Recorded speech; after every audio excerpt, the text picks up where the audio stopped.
Even before the snow has all melted away, we're seeing and hearing signs of spring. Coyotes are becoming more active in the Central Okanagan as mating season gets underway.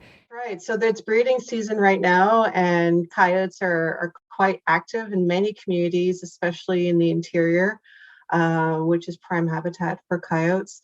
And so it's a really important time of year to keep your pets on a leash and any young livestock, bring them into the barn at night and keep any small, livestock that you have behind fencing for sure. They're more on edge during mating season, so keep your distance and also try to avoid their dens over the spring months as they raise their young. And sometimes what they'll do is what we call escorting behavior, where they'll follow you. And it's not because they're interested in preying on you or your pet, but they just want to make sure that you leave the area. In the wake of the aggressive coyote problem in Vancouver's Stanley Park last year, it's especially important to make sure you're not feeding them, even just by leaving out pet food or garbage. Well, that is really critical. We find with any wildlife, it's really important not to feed wildlife because it leads to escalating behavior, which we call food conditioning, where they start to expect handouts from people or they're expecting to find food near people.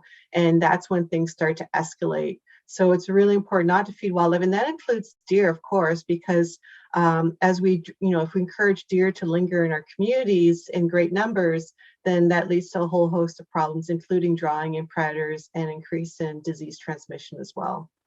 Isnardi encourages anyone who encounters aggressive wildlife to report it to the WildSafe BC RAP line, and they'll pass it on to conservation officers.